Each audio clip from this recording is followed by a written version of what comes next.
AMS Nautique vous est présenté par Beneva, Attache Remorque Québec, en collaboration avec Pomerleau les bateaux, Cabanon Marine.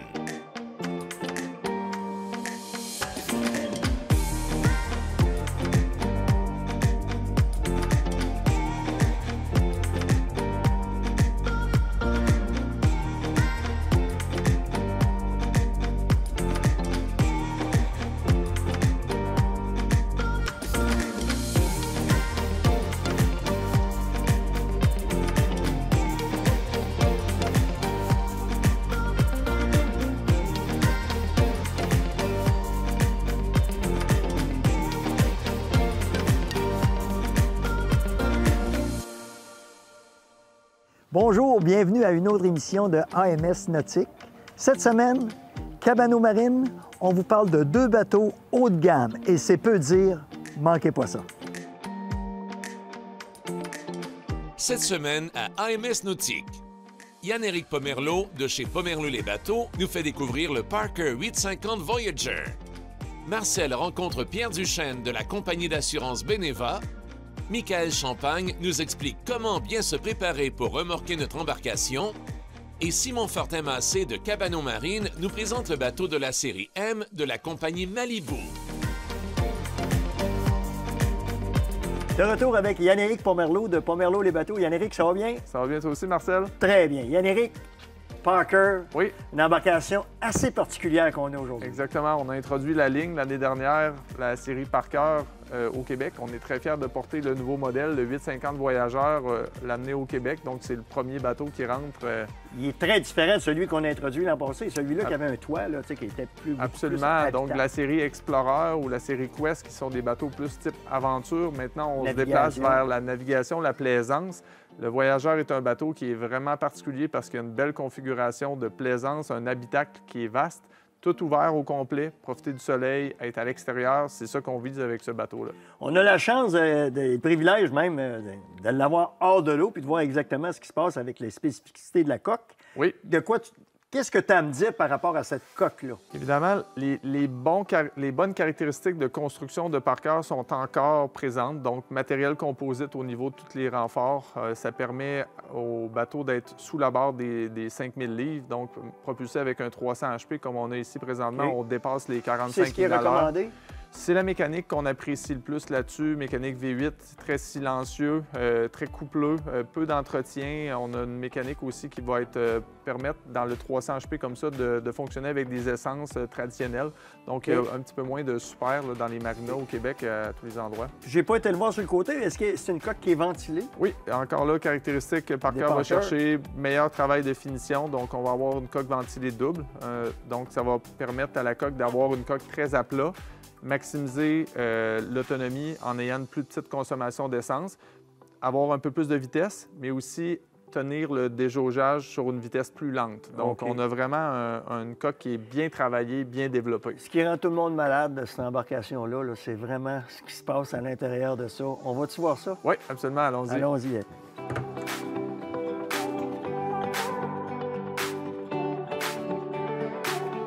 Yann-Éric, là, on est vraiment dans le coup de cœur. Hein? Oui, l'intérieur, l'aménagement est particulier. Vraiment... Moi, je suis épaté d'abord de voir l'espace qu'il y a dans ça et les particularités. Parle-nous de ça. Bien, premièrement, ce bateau-là, présentement, est très novateur parce qu'avec la configuration de mécanique hors bord, on a tout l'espace du plancher qui est accessible sur le même niveau, donc pas d'étage. Les espaces internes pour le rangement dans le plancher sont maximisés également parce qu'il n'y a pas la présence du moteur. On a une configuration aussi qui est très vaste avec des bonnes proportions. Donc, souvent, on a des clients qui arrivent dans les bateaux cabinés. Là, présentement, ici, on a 2 chambres dans cette embarcation-là. Ils vont regarder l'embarcation, mettre beaucoup de temps pour regarder l'espace dans la cabine. Présentement, l'espace dans la cabine, il est très généreux au niveau des espaces pour dormir. Le petit espace de toilette est intéressant aussi, mais contrairement aux anciens modèles où est-ce qu'ils intégraient la cuisine, ça devenait quand même très difficile de cuisiner à l'intérieur, ils l'ont déplacé vers ici, dans le cockpit, où est-ce qu'on va vraiment profiter de l'extérieur, puis avec les amis, rester en contact avec les gens. Tant qu'à faire une vie en bateau, là, pour la plaisance, là, Je veux dire, tu fais ça parce que tu veux profiter de l'extérieur, profiter du soleil, Exactement. profiter de l'environnement. Puis s'il ne fait pas beau, tu peux t'abriter. Exactement. C'est le meilleur des deux mondes de ce côté-là parce que présentement, on est dans un espace complètement dégagé, on profite du soleil. C'est le seul bateau que je répertorie dans le marché qui va avoir vraiment pensé avoir intégré le toit bimini qui va se convertir pour un toit campeur. Escamotable complètement. Complètement. Donc présentement, il est rangé dans le plancher. On a un système avec des petits cylindres au gaz qui vont le faire se déployer et le tenir en place. Puis quand il est déployé, on a tout l'habitacle complet qu'on peut refermer pour le toit campeur, donc la protection. La beauté de ça, c'est que normalement, quand on a un toit bimini, un bateau, c'est quand même dans les vagues, on va avoir comme quand même du mouvement. On va avoir aussi souvent une obstruction, là, comme les poteaux de stainless restent présents dans l'habitacle, tandis qu'avec cette configuration-là, complètement libérée, on bouge comme on veut dans l'embarcation. C'est ça, je voulais te demander, tu peux naviguer avec ton toit bimini. Absolument. Puis, solide. Exactement. Puis un coup, il est rétracté, bien là, tu profites du plein air. La config intérieure aussi est extrêmement spacieuse. Donc, dans ces configurations de bateaux-là, normalement, on a quelques places assises avec le chauffeur, mais ça prend vraiment des grosses dimensions de bateau pour avoir comme la famille qui est sur le même plancher. Alors qu'ici, on a un siège confortable en U, un coussin qui va pouvoir venir remplir, effectuer éventuellement comme un lit supplémentaire. Donc, on peut vraiment comme coucher 3 couples, on va dire, dans cette embarcation-là. Les bancs sont convertibles également, donc on peut rabattre ce dossier-là pour avoir 2 places à regarder vers l'avant. La largeur du bateau est intéressante. Même chose, le siège à l'arrière, on peut le rabattre vers l'intérieur de ce côté-ci pour être orienté vers l'arrière, la baignade, profiter du deck à l'arrière. Donc, c'est vraiment comme un bateau qui est polyvalent. Je porte une attention aussi sur le deck parce que les marches, des fois, l'accessibilité au pont à l'avant, c'est quelque chose que pas toujours évident. Donc, là, présentement, on a des belles marches, une bonne largeur qui est intégrée. Le pare-brise qui est tout monté avec des vraies poignées de stainless, des mains courantes super solides. Donc, très stable pour monter. On monte sur le deck, donc on a l'espace cabine intérieur, mais sur le deck, on a vraiment le sunpad très spacieux dont on va pouvoir profiter également. Donc, si on prend en termes de pieds carrés, c'est un bateau qui est extrêmement vaste pour sa dimension. Tu as un lavabo ici en arrière? Oui, un lavabo ici encastré, donc qui va une petite station pour la cuisine. Donc, on peut mettre ici un poêle au gaz, on peut installer un système ici. Tu peux l'encastrer, c'est fait pour ça? C'est fait pour ça, exactement. Il y a le frigo qui est intégré également ici, un frigo tiroir qui va permettre quand même un rangement assez intéressant. Ensuite de ça, les rangements supplémentaires qui vont être disposés ici sont des beaux gros tiroirs, un espace pour la poubelle sur le côté. Donc, ça donne vraiment comme un beau petit habitacle. Pour ce qui est du poste de pilotage? Effectivement, encore là, Parker c'est un classique. Oui. Premièrement, je mentionne souvent confort du siège. Siège aussi qui est muni des glissières, donc il avance, il se positionne bien. Il se positionne aussi en hauteur. C'est intéressant parce que toutes les dimensions de chauffeur vont trouver leur compte. On a le propulseur d'étrave, aidé à accoster. Intéressant parce que sur un bateau de cette dimension-là, avec une motorisation simple, on va vraiment bien se diriger. Très performant aussi parce que positionné vraiment à l'avant de l'embarcation, donc fonctionne bien de ce côté-là. Guindeau électrique, donc l'ancre qu'on peut faire descendre de façon avec le guindeau. On a l'instrumentation complète, radio-fusion qui est intégrée avec le Bluetooth. Gros système GPS qui va nous donner un 12 pouces d'écran, bel affichage, GPS qui est précis, facile à naviguer, mettre les waypoints, tout est très, très intuitif. Système VHF qui est intégré aussi avec le repérage des navires. Donc, si on a, mettons, la carte un peu moins de visibilité, on voit les bateaux de... Ce que tu me dis là, c'est du standard. Oui, ça arrive avec ça. Exactement. On les commande tous avec le Electronic Package qui va vraiment avoir cette configuration-là. Ce que ça donne comme avantage, c'est que c'est un bateau qui est considéré clé en main. Il y a ce qu'il faut dedans. Exactement. Il est équipé sécuritairement parlant pour ça. Exact. Exact. Revêtement de plancher également qui est intéressant. Donc, un sea-deck. Très facile d'entretien, doux pour les pieds. Reste pas mouillé, pas d'humidité. Donc, ça aussi, on voit jusqu'à quel point ça rapproche. Peut-être, regarde, on a une table en PEC ici. Absolument. On voit le CDEC en bas. Absolument. Il n'y a pas une grosse différence. La teinte, là, puis l'autre, ben, c'est aucun entretien. Exactement. C'est très agréable pour ça. Un beau coup de cœur. Merci, Yann-Éric. Merci, Marcel. Cette chronique vous a été présentée par Pomerleau les bateaux, une entreprise familiale depuis 1966. Après la pause, on parle assurance avec Pierre Duchesne et Michael Champagne nous explique comment remorquer une embarcation en toute sécurité.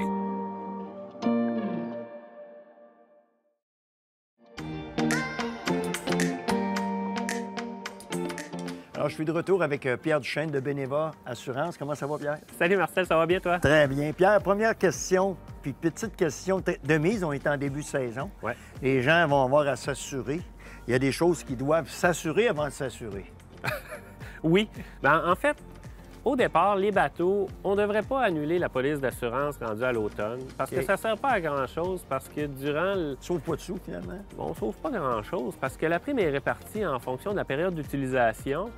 Pendant la période d'hiver, c'est un mince pourcentage de la prime. Puis il y a quand même des risques associés à l'entreposage, que ce soit le poids de la neige, que ce soit les rongeurs qui viennent briser un peu les sièges. Puis on sait que ça coûte cher remplacer ça. Tout à fait. Donc, ça ne vaut pas la peine d'annuler sa police d'assurance à l'automne. On la garde, on arrive au printemps, on est prêt.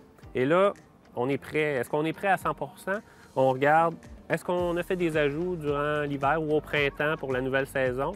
Si oui, bien, peut-être qu'il y a des ajustements à faire au niveau du montant changer d'assurance. l'électronique, par exemple.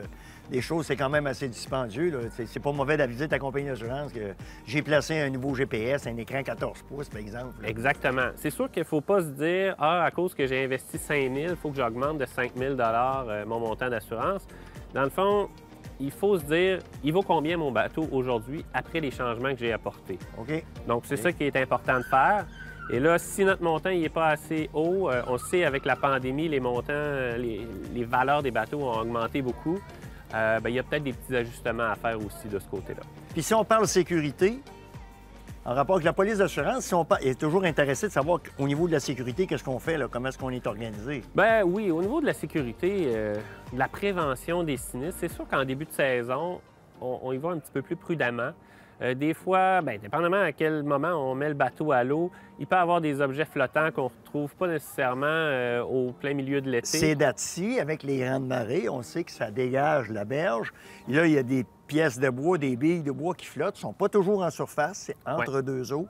Alors, je pense que ça s'appelle modérer votre vitesse puis garder les yeux en avant. Là. Exactement. Beaucoup de pieds de moteur qui sont endommagés de cette façon-là. Vous avez beaucoup de réclamations à cette période-là pour ça? Bien, est-ce qu'il y en a beaucoup? Il n'y en a pas tant que ça, mais à cette période-là, c'est principalement les réclamations qu'on va avoir, les réclamations de pieds de moteur. Y a-t-il des catégories que vous ne voulez pas voir vraiment là, assurées? C'est pas qu'on veut pas les voir, mais il y en a qui sont plus à risque que d'autres. Sont plus à risque. On sait les bateaux sport, là, les speedboats, c'est ce que tu appelles les speedboats. C'est très dur de les rentabiliser pour les compagnies d'assurance actuellement. C'est pour ça que les primes ne sont pas nécessairement avantageuses, avec des franchises élevées. C'est des moteurs qui sont très, très, très performants, des pieds de moteur qui sont très dispendieux. Ça fait des hélices très dispendieux. Bien, c'est ça. Tout ça mis ensemble, c'est dur d'arriver avec la bonne prime sans que ça soit exagéré. Donc, c'est peut-être la catégorie la plus problématique. Pour le reste des embarcations, très abordable à assurer. Assurez-vous que vous connaissez bien votre embarcation, vous savez dans quelle catégorie il est. Merci pour les informations, Pierre. Merci, Marcel. Ce segment d'émission vous a été présenté par Beneva, les gens qui protègent des gens. Il est encore un petit peu. OK. On prend le temps de vous expliquer quelque chose aujourd'hui. On va parler comment bien attacher une remorque à un véhicule. Un petit geste qui peut sembler banal pour bien des gens qui sont habitués de traîner des embarcations. Par contre, il y a beaucoup de gens qui c'est un peu épeurant pour eux de prendre le contrôle d'une remorque derrière un véhicule. Donc, beaucoup de petits points à vérifier. Premièrement, est-ce que le bateau est bien positionné sur sa remorque? Quand je dis bien positionné, est-ce qu'il est trop avancé, trop reculé? Parce que si le bateau n'est pas sur la bonne remorque appropriée pour le véhicule, il se peut que le bateau soit en déséquilibre. Donc, quand vous allez aller à un peu plus grande vitesse, par exemple sur l'autoroute, vous allez voir la remorque va se mettre à faire du louvoiement, donc ça peut être très dangereux. Donc, première chose à vérifier, on vérifie que notre bateau est bien positionné sur la remorque. Suite à ça, c'est l'attelage. On a plusieurs types de mains. Ici, on a une main carrée, donc qui est un peu différente de ce qu'on est habitué de voir sur les remorques traditionnelles.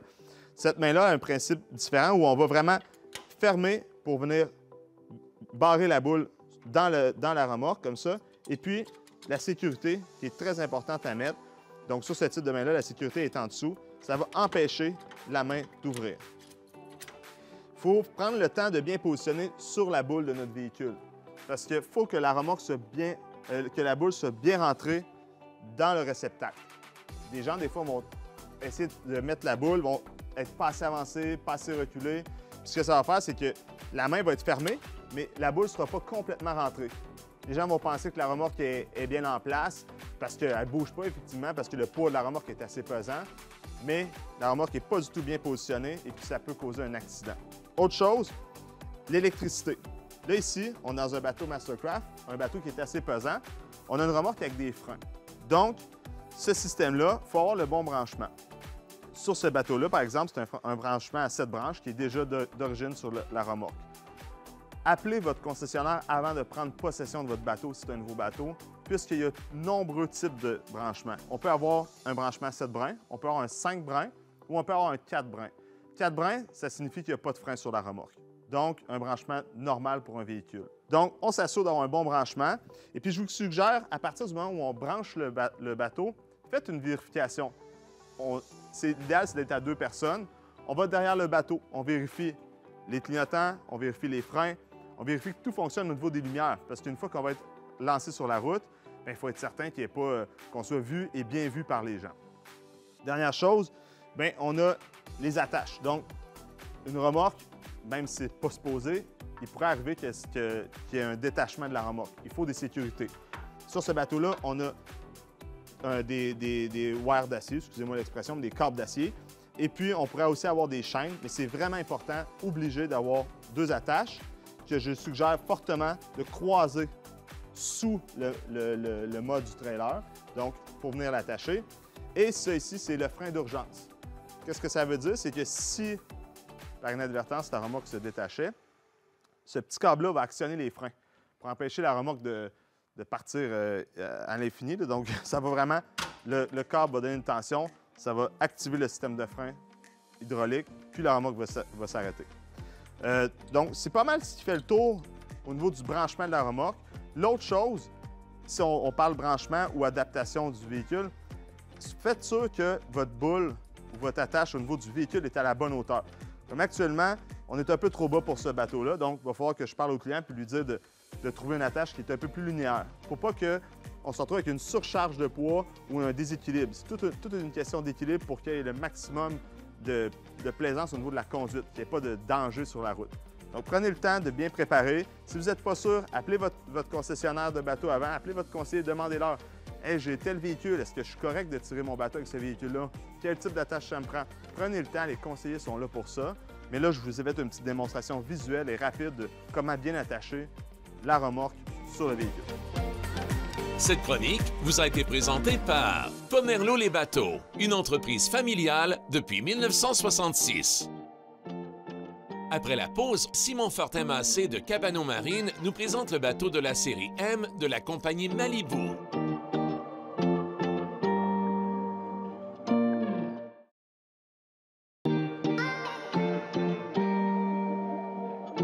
Alors, je suis en compagnie de Simon de chez Cabano Marine BL Yachts. Simon, ça va bien? Ça va super bien, toi, Marcel? Très bien. Simon, tu es le spécialiste dans les sports nautiques chez Cabano Marine. Et là, on parle d'un bateau de ski, des bateaux de wake. On en a un avec nous autres aujourd'hui, mais un spécial. Exactement. Aujourd'hui, en fait, premièrement, mon mandat, moi, chez Cabano Marine, c'est de m'occuper des bateaux de sport nautique, dont je suis vraiment fier. Premièrement, j'en utilise fréquemment, voire tous les jours. Et aujourd'hui, le bateau qu'on a, c'est la catégorie M des bateaux Malibu. M, c'est quoi ça? C'est la catégorie la plus luxueuse de tous les bateaux de sport nautique qui existent. Je pensais que ça voulait dire Marcel. Ben non, en fait, c'est sûr que Marcel, c'est très luxueux et très prestigieux. Mais la catégorie M là, de Malibu, en fait, c'est des bateaux vraiment là, qui sont très bien garnis. Il va avoir toutes les options ça arrive possibles. avec toutes les... C'est équipé. C'est vraiment équipé, exactement. Mais c'est un bateau qu'on peut aller ajouter près de 200 000 d'options dessus. Ah, oui. Donc, tu sais, on peut vraiment aller venir le garnir comme on le veut. Puis, ce qui est le fun chez Malibu, c'est qu'on peut y aller pièce par pièce. Donc, vraiment, là, avec l'option qu'on veut avoir, on va vraiment tout pouvoir les avoir. Même l'année d'après, tu peux rajouter quelque chose. Les choses font encore. Là. Exactement, c'est ça. C'est ça, d'année en année, ils rajoutent des options puis ils font en sorte, justement, là, de vraiment avoir tout le complément qu'on peut avoir dans un bateau de sport nautique. je regarde juste le coup d'œil, parce que je ne suis pas un connaisseur de ces types de bateaux-là, mais juste le coup d'œil, ça fait un peu italien comme finition. Ben oui, je trouve que c'est vraiment high-tech. C'est vrai, c'est vrai. En fait, Malibu, justement, ben, c'est pas mal là-dessus qu'ils se basent, hein, sur les grandes marques de ce monde. Ce qui fait en sorte qu'on va avoir des coutures surpiquées là, vraiment là, dans le vinyle. Là. Aussi, on va avoir là, un toucher du vinyle qui va être froid au soleil. Donc, c'est vraiment là, quelque chose qui est bien là, dans les journées chaudes qu'on peut avoir au Québec. Là.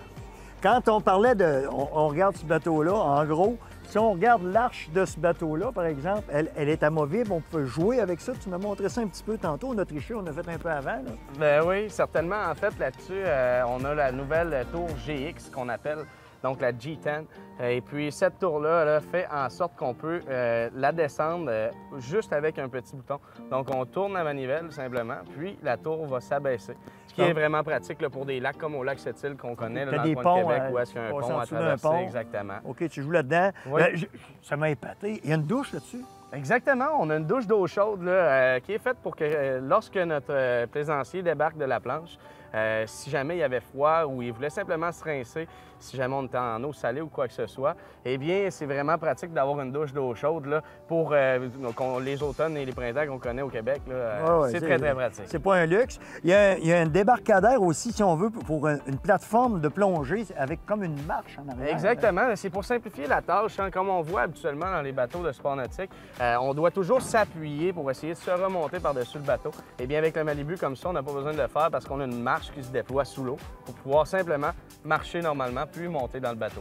Si on se fie à ce qu'on voit comme image, la vague, la longueur de la vague derrière ce type d'embarcation-là, c'est vraiment impressionnant. On parle de 22 pieds. Exactement. En fait, là, cette vague-là là, est ajustable comme on la veut. Donc, on a un power wedge qu'on appelle à l'arrière qui, lui, nous permet là, justement d'ajouter du poids dans le bateau, comme si on avait un ballast de plus. Mais celui-ci sert vraiment à retenir l'eau. Donc, avec cette deuxième vague qui est créée par-dessus, ça nous permet de pouvoir l'allonger ou bien la mettre plus en hauteur si jamais là, on souhaitait l'avoir plus haute. On va-tu voir ça à l'intérieur? On y va. Allons-y. Ah, Simon, j'ai la main sur un speaker, c'est un haut-parleur, il y en a 4. Ça doit être enfer le son qui sort de ça. C'est vraiment, vraiment quelque chose, en fait. Là. Ce qui est bien de ces speakers-là, là, c'est qu'ils sont localisés de chaque côté de la tour. Ce qui fait en sorte là, que lorsqu'il y a quelqu'un qui fait de son sport nautique à l'arrière, elle est vraiment reçue au bon endroit là, vis-à-vis la vague. Donc, on n'a pas vraiment là, un blast qui est envoyé à tout le monde. C'est vraiment pour la personne là, dédiée qui va pouvoir recevoir le son. Puis, un autre gros avantage, c'est étant donné qu'ils sont localisés de chaque côté, pour une personne qui est grande comme moi, eh bien, on ne s'accroche pas la tête dedans. Bon. La tour a vraiment une bonne hauteur pour ça. J'ai compris que moi, il pourrait mettre là, puis ça change rien. Ben non. On joue ces longueurs de vague avec un type de bateau comme ça? Exactement. En fait, ce bateau-là est muni excusez-moi, d'un power wedge qu'on appelle. Donc, le power wedge, lui, qui est électrique, est ajustable en 6 positions. Donc, les positions sont facilement ajustables là, auprès soit du conducteur ou du surfeur avec sa montre. Ah, ça veut dire que le surfeur, il est sur la vague. Oui. Avec sa montre, il va chercher la vague qu'il veut avoir. Exactement. Avec la montre, là, on peut vraiment calculer là, simplement la profondeur de la vague qu'on veut, la hauteur de la vague qu'on veut, la vitesse aussi du bateau. Et puis, si on veut monter, justement, là, le son des haut-parleurs de tour, on peut le faire avec la montre. Ah oui. Exactement. Parlons du poste de pilotage. Oui. Simon, je suis venu voir le poste de pilotage, je le assis, puis je sens de la chaleur, ça se peut-tu? Ben oui, certainement. En fait, c'est parce que le banc chauffant est enclenché. T'as un banc chauffant là-dedans? Ben oui, certainement. Tu sais, avec les automnes et les printemps qu'on a ici au Québec, des fois, on a besoin des choses comme ça.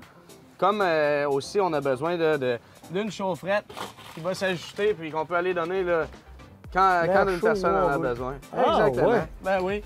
Ce qui est bien là, sur les bateaux Malibu de la catégorie M comme ça, c'est qu'on a 2 écrans tactiles. Donc, les 2 écrans, là, on peut justement là, les modifier tout comme on veut. On a un écran ici là, qui est l'écran multimédia. Donc, celle-là, là, on va vraiment s'occuper du système de son, de l'éclairage du bateau, justement du banc chauffant ou bien de la chaufferette. Et puis, on peut même en ajouter là, des applications dedans. Donc, si jamais on aimerait avoir, exemple, notre système là, de musique préférée, que ce soit Spotify ou autre, on peut l'ajouter directement là, dans notre écran. Quel genre de motorisation on retrouve là-dedans? On peut avoir 3 sortes de moteurs, en fait. Donc, le M5DI, le M6 ou bien le LT4, qui est le nouveau moteur qui va là, jusqu'à 730 HP. Là. Ah oui, Oui, exactement. 730 HP.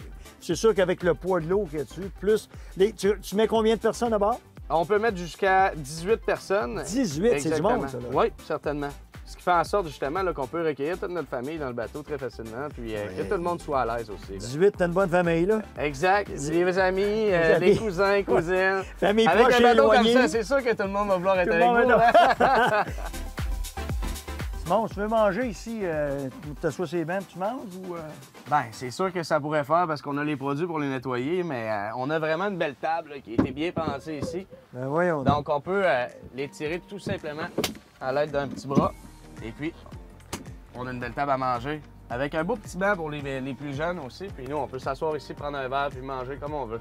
Tes bancs sont ajustables si tu veux avoir un regard vers l'arrière ou... Si jamais on était toute la famille ensemble puis on voulait voir le surfeur à l'œuvre, eh bien, on peut simplement là, ajuster tous nos bancs ici comme ça. Et puis tout le monde peut regarder à l'arrière super facilement.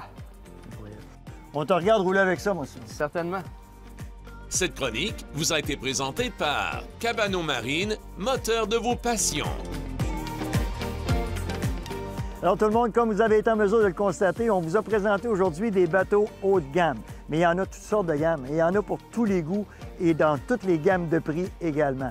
Mais c'est toujours agréable de voir jusqu'où la technologie peut nous amener dans le monde nautique. À la prochaine! Pour revoir nos émissions, rendez-vous sur notre site télémag.tv. AMS Nautique vous a été présenté par Pomerleau les bateaux et par Cabano Marine.